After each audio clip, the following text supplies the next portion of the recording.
Shalom, shalom, nous vous saluons tous dans le précieux nom de notre Seigneur et Sauveur Jésus-Christ.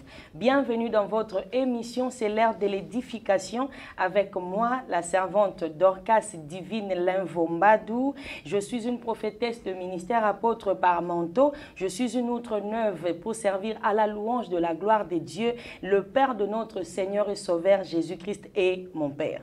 Bienvenue une fois de plus, ça dépend à l'heure à laquelle vous allez nous suivre, que ce soit bonsoir, bonjour, en tout cas, vous êtes au bon endroit, au bon moment. Nous sommes sur C'est Possible TV.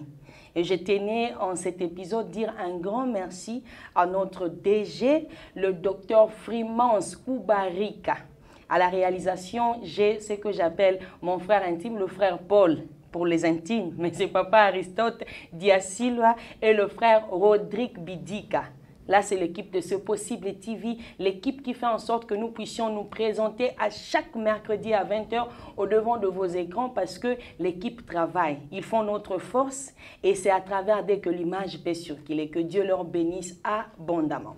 Et comme on a commencé depuis la fois passée, on est en train de parler sur l'honneur du Père. Donc, en fait, on est en train de parler parce que le but est de ramener le cœur des enfants auprès de Père et le cœur de Père vers leurs enfants. C'est un sujet tellement très important parce que nous remarquons que dans la société, le taux de la rébellion est en train de battre son plein. Nous remarquons des enfants qui continuent à s'égarer et de parents qui perdent le contrôle parce qu'ils n'arrivent plus à gérer leurs enfants. Quelle est la solution? Alors que Salomon, l'homme sage qui regarde et dit, il remarque que la folie est en train d'occuper de postes très élevés et la richesse se trouve à l'abaissement. Pour lui, il dit que la faute revient à celui qui gouverne. Or, celui qui gouverne dit, mon peuple à moi périt faute de connaissance. Et il a dit que le cœur doit retourner avant qu'il ne puisse frapper. Et la manière dont nous voyons les choses marcher à ces derniers temps, on comprend qu'on risque d'être frappé. Et tellement que c'est un père responsable et un père bon, il a pensé bien que nous puissions rentrer sur la base des Écritures pour que nous puissions trouver la solution, ce qu'il nous faut. Et depuis la semaine passée, nous sommes ensemble avec mon apôtre, l'apôtre Victor Makonda. Il est venu tout droit de la France. Un père pour plusieurs pères de la nation, un apôtre de ministère de l'Église universelle de Dieu, l'Église pour tous. Donc c'est ton Église, c'est mon Église. Le réseau social à retenir n'est pas une Église. Le réseau social n'est pas une Église. La Bible dit n'abandonnez pas vos assemblées et non les réseaux sociaux. Donc le fait que tu refuses d'appartenir à une Église, je ne sais pas quelle fois tu es en train de confesser, mais sûrement, ça ne vient pas de l'Écriture. Pour te dire que tu as besoin d'avoir une église. Donc, si tu n'as pas une église, trouve-toi. C'est vrai, tu t'es dit, non, Madorcas, il y a beaucoup de faux pasteurs. Oui, il y a aussi beaucoup de vrais. Parce que alors que Élie pouvait croire qu'il était le seul qui était resté, Dieu lui a dit, je me suis réservé 7000. Or, le chiffre 7, c'est le chiffre de la perfection. Pour dire que par rapport à ma provision, par rapport à mon nombre, il n'y a rien qui est retranché, il n'y a rien qui est enlevé. C'est d'abord intact. Alors, je t'ai dit, prends le temps de prier. Demande à Dieu de t'orienter pour trouver une église. C'est important. C'est important. On a besoin de ça. Et nous allons continuer parce que si tu nous as suivis la fois dernière, tu vas comprendre que l'apôtre avait beaucoup à dire.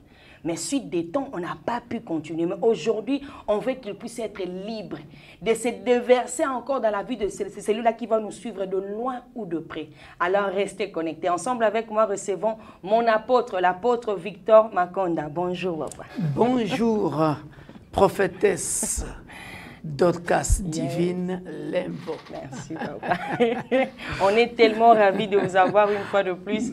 Je pense que l'équipe C'est Possible TV était tellement bénie de votre passage la fois dernière qu'ils se sont dit non, l'apôtre doit rentrer, l'apôtre doit rentrer. Alors on s'est dit, en tout cas, une fois de plus, pour la personne qui vient à peine de nous joindre, il a besoin de savoir qui est l'apôtre Victor Makonda. L'apôtre Victor est le fondateur de l'Église universelle de Dieu, des Églises universelles de Dieu, Église pour tous. Comme j'avais dit la fois passée, je suis marié au pasteur Elisabeth Makonda.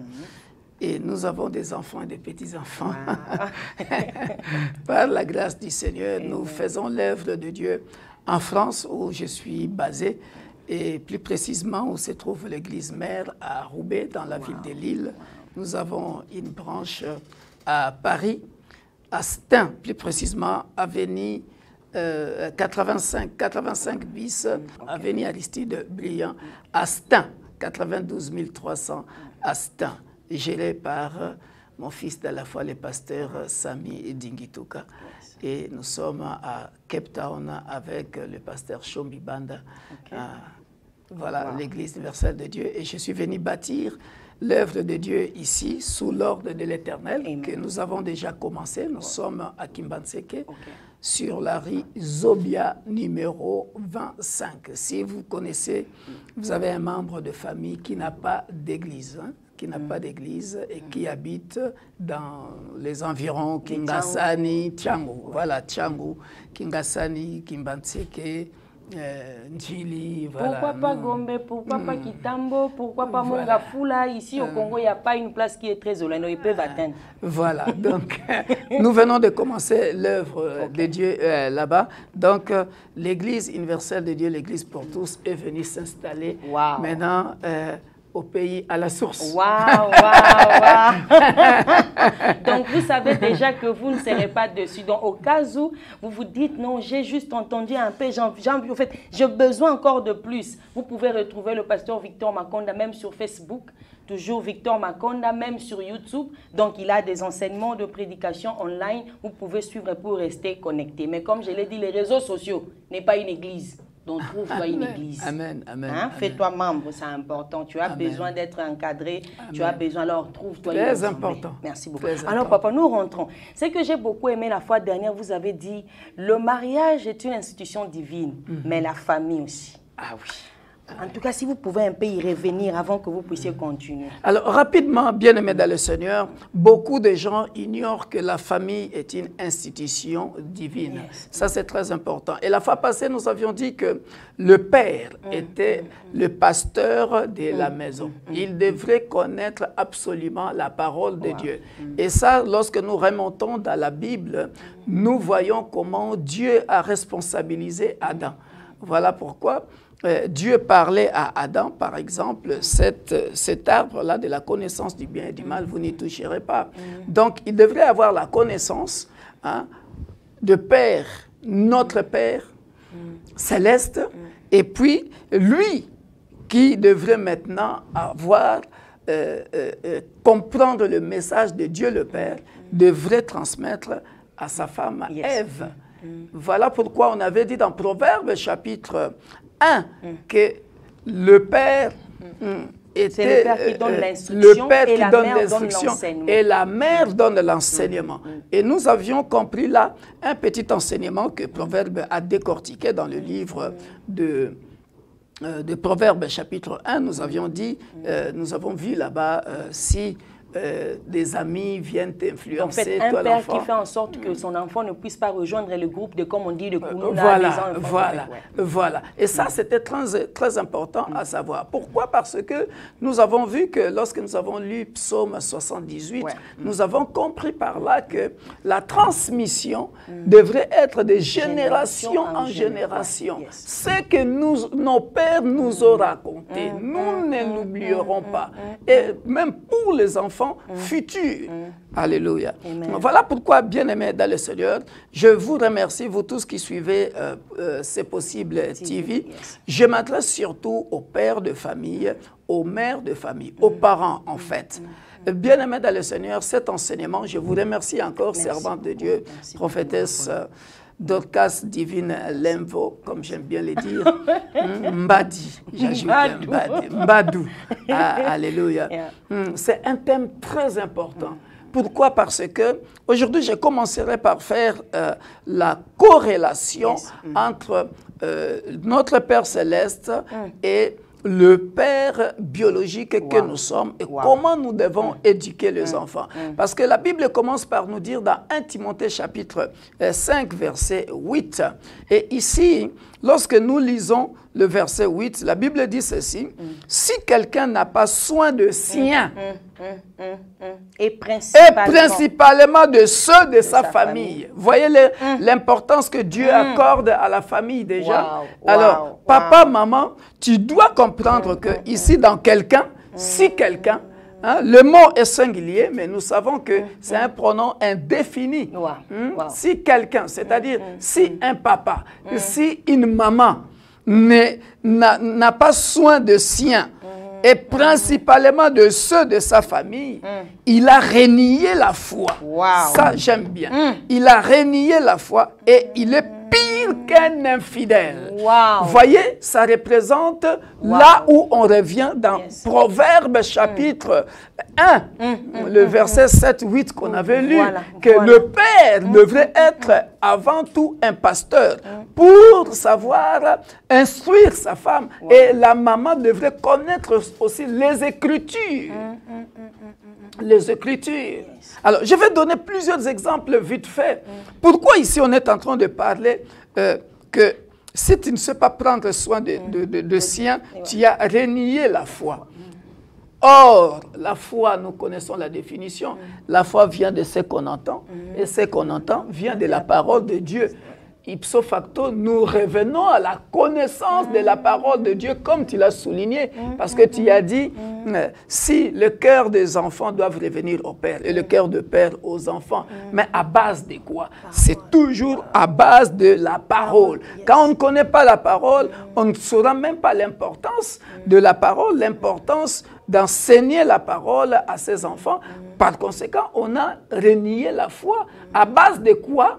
Je me dirais, par exemple, je donne un exemple comme ça. Si nous revenons dans Proverbes chapitre 1 que nous avons lu, si l'enfant a suivi, par exemple, les mauvais exemples,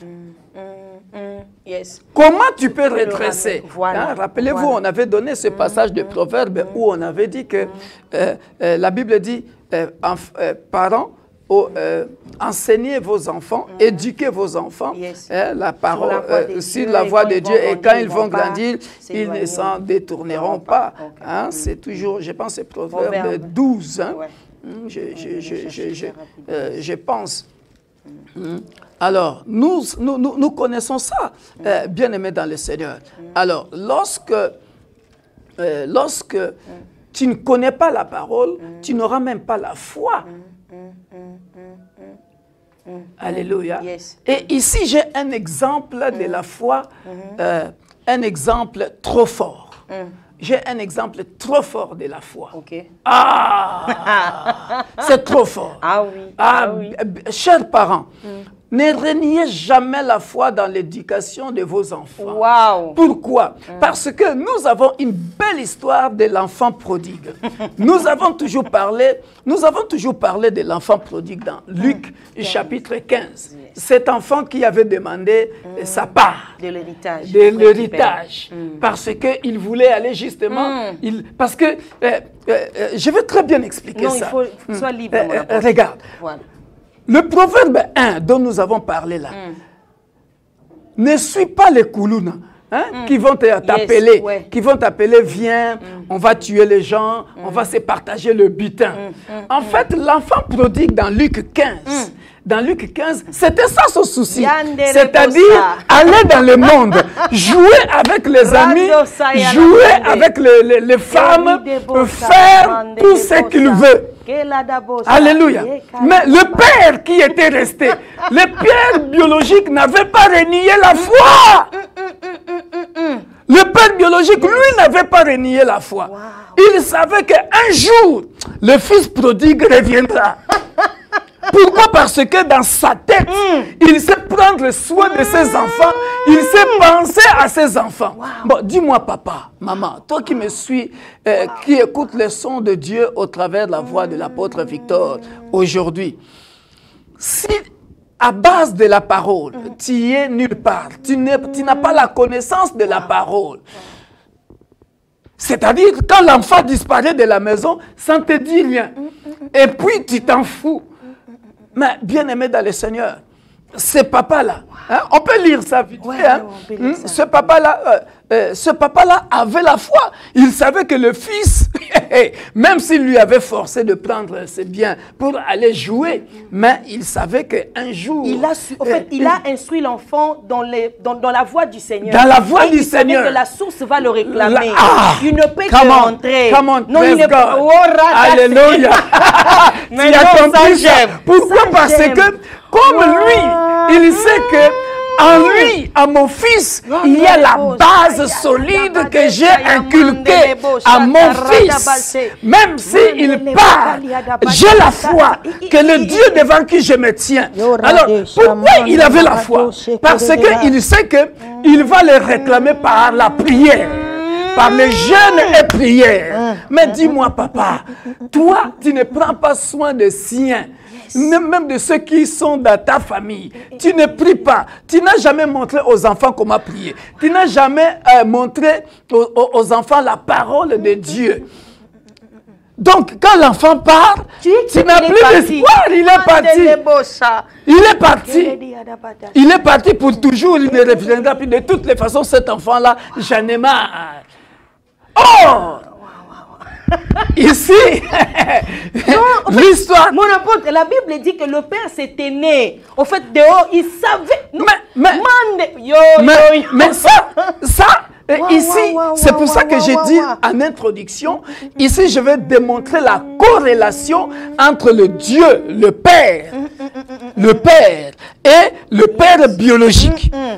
Alors, lorsque nous entendons, après je vais parler un peu de Joseph, vous verrez que c'est trop beau. C'est trop beau. Regardez, regardez. En fait, ici, ce père avait la foi que son fils reviendra. Pourquoi? Parce qu'il a l'amour parfait de son fils. Il aime son fils. Il sait ce qu'il a inculqué à ses enfants. Et c'est ce qui fera en sorte que jeûne, prière, jeûne, prière, jeûne, prière. L'amour là, l'amour de son fils, l'amour de son fils, l'enfant devrait absolument revenir. Et ce que j'aime bien là, si nous pouvons le lire vite fait, je m'en vais vite fait parce que à cause du temps, si nous pouvons lire ça, vous voyez, à un moment donné de souffrance, l'enfant commence à se dire, Luc 15, verset 17, étant rentré en lui-même, introspection, examen de conscience, il dit combien d'ouvriers, il y a la racine qui était plantée déjà par la parole de Dieu, l'instruction du Père, les enseignements de la maman. Alléluia. Donc maintenant quand la conscience va revenir, cette conscience-là c'est quoi? C'est la parole qui va revenir. Alléluia. La parole que papa m'enseignait. Il dit quoi? Il dit, combien d'ouvriers chez mon père ont du pain en abondance? Et moi, c'est-à-dire, il a fait le koulouna déjà de Proverbe 3 là. Hein? Il a fini tout l'argent. Maintenant, il n'a plus rien. Je dois retourner. Il dit, et moi, ici, je meurs de faim.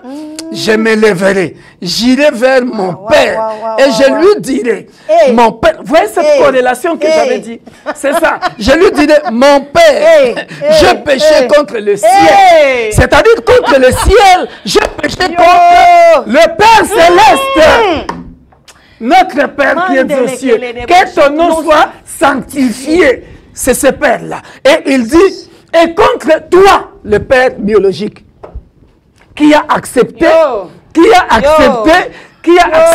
vertu, le psaume 78, que nous transmettrons de génération en génération ces valeurs-là. Voilà, c'est ça ici. Voilà pourquoi il dit, j'irai vers mon Père et je lui dirai, mon Père, et j'ai péché contre le ciel, c'est-à-dire contre le Père céleste, et contre toi. Je ne suis plus digne d'être appelé ton fils. Traite-moi comme l'un de tes ouvriers. Mais regarde l'amour du Père. Ça, c'est l'amour parfait. Que certains papas, si tu n'as pas cet amour-là, à partir d'aujourd'hui, ne fais plus 1 Timothée chapitre 5, verset 8. Tu dois aimer tes enfants. Tu dois aimer ta femme à qui tu dois instruire. En lui donnant les instructions que le Dieu de la Bible te donne. Et puis, que ta femme continue à donner les enseignements. Voyez ici, l'amour du Père. L'enfant est retourné en lui. Pourquoi l'enfant est en train de dire « J'ai péché contre le ciel » Parce que son père, quand il était dans la maison, lui parlait de Dieu le Père. Il faut craindre Dieu, le Père. Ah oui. L'image parfaite d'un Père responsable. Oui. Étant le Père responsable qu'il est, donc il sait donner de bonnes choses à ses enfants. Amen. Amen. Et la foi ici, maintenant, c'est la part du Père biologique. Parce que quand il dit, je péché contre toi, c'est le Père biologique. Donc le Père biologique avait la foi à son Dieu. C'est-à-dire, regardez, je vais bien élucider ça. C'est-à-dire, le Père biologique se disait que c'est comme Abraham, en fait, avec Isaac. Abraham, quand Dieu le Père va lui demander d'offrir Isaac, il ne va pas refuser. Pourquoi? Parce que Hébreu 11 nous dit quoi? Hébreu 11 nous dit que Abraham avait offert Isaac en ayant la foi. Je peux vous lire ça. Contre toute espérance. En ayant la foi que il est juste et fidèle de l'accomplir. En ayant la foi que le Dieu qui a donné Isaac est capable de remplacer un autre Isaac. En qualité et en quantité. Amen. La preuve. Dans Genèse 25, nous le voyons. Après Isaac, Abraham va se marier avec Ketura et il va avoir 6 enfants. Avec des noms prophétiques tellement puissants. Donc, papa, il faut comprendre ta responsabilité. Vous, les papas qui n'aimez pas les enfants. Vous, les papas qui n'aimez pas instruire vos femmes. Qui n'aimez pas amener vos enfants à l'église. Même si l'enfant est perdu. L'enfant prodigue était perdu. Mais l'amour du Père, il avait la foi que cet enfant que toi, Dieu le Père, tu m'as donné, reviendra. Il l'appelait par des sentences de prière. Et l'amour, Dieu a vu l'amour de ce père-là. Regarde ici, il dit, et il se leva et alla vers son père. Comme il était encore loin, c'est-à-dire, l'amour du père ne regarde pas la distance. Amen. Comme il était encore loin, regarde cet amour-là. Son père le vit et fit émis de compassion. Il courut, se jetait à son cou et l'embrassa. En fait, c'était même pas question de l'héritage. Le père, pour lui, c'était la vie de son fils qui était plus important. Parce qu'il pouvait se dire, il a tout gaspillé. Mais ce père ici, le fils a pris sa part de l'héritage. Mais quand le père l'a embrassé.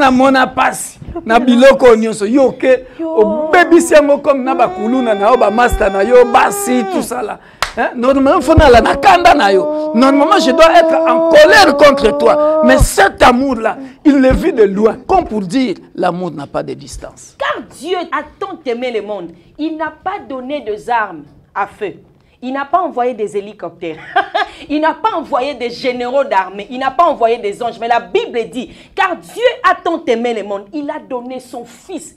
C'était, en fait, le Fils est l'expression de l'amour du Père au monde. Nous les perdus qu'on était autrefois. La Bible dit qu'on était sans force, qu'on était perdus. Christ est mort à la croix pour nous. C'est ce que l'amour peut faire. Retrouver, ramener entre les mains du Père un Fils qui était Père. Mon apôtre, merci. Alors, et là, bien-aimé dans le Seigneur, regardez, on a toujours parlé de fils prodigue. Mais savez-vous qu'il y a des papas prodigues? Mon apôtre. Il y a des papas prodigues. Mon apôtre. Non, il faut nous expliquer à la lumière de l'Écriture. Mais oui, le papa prodigue, le centre c'est toujours l'amour. Mais oui, il y a des papas prodigues. La Bible dit ceci. Regardez, la Bible, lorsque nous lisons le livre de Genèse, au chapitre 37, la Bible dit quoi? Regardez l'expression d'amour. La Bible dit quoi? La Bible dit, Israël aimait Joseph plus que tous ses autres fils, parce qu'il l'avait eu dans sa vieillesse. Il lui fit une tunique de plusieurs couleurs. Vous voyez, l'amour. Donc, Joseph, même s'il est parti en Égypte à l'âge de 17 ans, même si ses propres frères l'ont vendu à l'âge de 17 ans, mais cet amour qu'il a vécu de son père, Ah, papa, maintenant, tu vois pourquoi il faut aimer les enfants. Il faut montrer l'amour aux enfants. Savez-vous qu'il y a des papas prodigues? Vous parlez seulement des enfants prodigues. Il y a aussi des papas prodigues. Pourquoi? Parce que Joseph avait senti l'amour de son père. Maintenant, quand il va partir en Égypte, à cause du temps, hein, je vais couper ça. À cause du temps, bien aimé dans le Seigneur, moi na oyo bungisa bambula na bambula, pona yo moi na wana akufa na ye. Pour toi, cet enfant est déjà mort. Tu l'as perdu. Il est en Égypte, chez Pharaon. Alléluia. Mais écoutez bien aimé dans le Seigneur. Quand Joseph va retrouver ses frères, regardez. Nous sommes dans Genèse 45. La Bible dit quoi? La Bible dit, à partir de verset 25, hein, on va couper court. Ils remontèrent de l'Égypte et ils arrivèrent dans le pays de Canaan auprès de Jacob, leur père. Ils lui dirent, Joseph vit encore. Et même celui qui gouverne tous les pays. Moi, Naoyo, papa, toi qui n'aimes pas les enfants. Parce que l'enfant est parti loin. Tu l'as négligé, tu ne l'aimes plus. Mais sais-tu ce qu'il est devenu? Parce que la destinée, le maître de la destinée, ce n'est pas toi. Le maître de la destinée de l'enfant, c'est le Dieu de la Bible. C'est le Dieu de la Bible. Mais maintenant, Jacob ne savait pas. On vient lui apprendre que Joseph vit encore. Mais regarde ce que Joseph va faire. Regarde ce que Joseph va faire. Regardez. Regarde.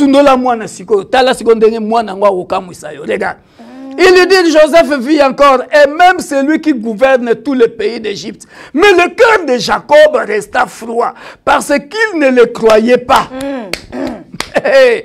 Ils lui rapportèrent toutes les paroles que Joseph leur avait dites. Regarde. Hein? Cortège o ezako kende ko yamba papa. Oya pona ye, moi na si akufa na ye. Hein? Regarde. Hein? Ezalagate papa, ezalagate maman. Regarde. Il vit les chars que Joseph avait envoyés. Ah! Naïnani, Mandola Lobanzo, Jacob, Bachar, et où tu es en Égypte, et où tu t'appelles un gars. Jacob. Oh. Mais ayez à l'honneur de qui? Nani wana. Joseph Oyo Kanisaka Akufa. Papa, aime tes enfants. Aime tes enfants. C'est alors que l'esprit de Jacob, leur père, s'est ranima. Et Israël dit, c'est assez. Joseph, mon fils, vit encore. J'irai et je le verrai avant que je meure. Chapitre 46. Écoutez, à partir de verset 3 pour gagner du temps. Et Dieu dit, je suis le Dieu de ton père. Voyez encore la corrélation entre Dieu le Père et le Père biologique. Et le Père biologique. Mais non. Wow. Et le Père biologique. Vous voyez, il dit, ne crains point de descendre en Égypte, car là, je te ferai devenir une grande nation. À base de qui? Moi, Abunga, Babosana, enterra na famille. Ah, Sembabi Lokota. Papa, là où tu es en train de suivre cette émission, abonne-toi sur C'est Possible TV. Tu vas tout interrompre. Yo, on néglige moi.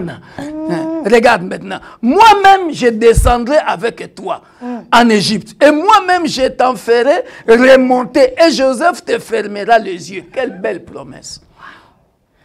Et regarde maintenant, Jacob quitta Beersheba et le fils d'Israël mirent Jacob, leur père, avec leurs enfants et leurs femmes sur, regarde, les chars que Pharaon avait envoyés pour les transporter. Si quoi est-il que suga papa te?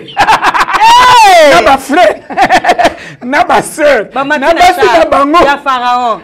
Famille mobima bonya. Cortège royal. Jacob descend en Égypte. Alléluia. Maintenant, c'est toute la famille qui descend. C'est-à-dire, qu'est-ce que je veux dire par là? Papa, ne crée pas la reine auprès des enfants. Ne divise pas les enfants. Ne divise pas les enfants. Ne fais pas ça. Ce que Joseph fait ici maintenant, ça bénéficie à tout le monde. Nous savons que c'est une famille très récomposée. Hein? Il y a des enfants de Bila, il y a des enfants de Rachel, il y a des enfants de Léa, il y a des enfants. Mais Joseph fait quoi? Il s'en fout pas mal. C'est-à-dire, ces frères-là et leurs femmes, ce n'est pas moi qui ai écrit. Hein, papa? Yebakango Lelo. Jacob quitta Beersheba et les fils d'Israël, c'est au pluriel, hein, mirent Jacob, leur père, d'abord avec quoi? Leurs enfants et leurs femmes sur les chars que Pharaon avait envoyés pour aller chercher Jacob. La famille est sacrée. Toute la famille en bénéficie. Voilà, je m'arrête là. Il fallait que la... Non, papa, moi je pense qu'aujourd'hui on va juste clôturer par la prière. Je pense qu'il y a une prière de clôture parce que j'avais déjà dit tout au début. Donc une prière pour aider, bénir. Je vais prier pour les papas. Yes. Je vais prier pour les papas qui ont négligé. Vous voyez, il y a des papas prodigues. Yes. On a toujours parlé des enfants prodigues. Hein? Mais on a vu l'amour du père qui a récupéré moi, non, l'enfant prodigue. Mais ici, on voit aussi l'enfant qui était négligé, qui récupère le papa prodigue, qui ne s'attendait pas. Qui ne s'attendait pas. Pourquoi? Parce qu'il avait sémé l'amour. Amen. Merci. Alléluia. Amen. Nous allons prier. Yes. Tendre Père, pour quiconque vient de suivre cette émission sur ramener les cœurs de père auprès des enfants et les cœurs des enfants auprès de père. Nous voyons dans Luc 15 comment le père a récupéré l'enfant prodigue. Et cet amour-là de père avec son fils, il avait la foi. Et ici, nous voyons aussi Joseph, le fils, n'a pas renié son père, ni ses frères. Il a eu l'amour de ses frères, l'amour de son papa. Et le cœur se sont rencontrés encore. Papa, ma prière ou notre prière dans ces possibles TV, nous parlons à tous les parents, papa ou maman. Tu es maman, tu as négligé un fils, une fille. Tu es papa, tu as négligé un fils. Une fille, tu n'es pas le maître de la destinée de cet enfant. Tu ne sais pas qu'est-ce qu'il deviendra un jour.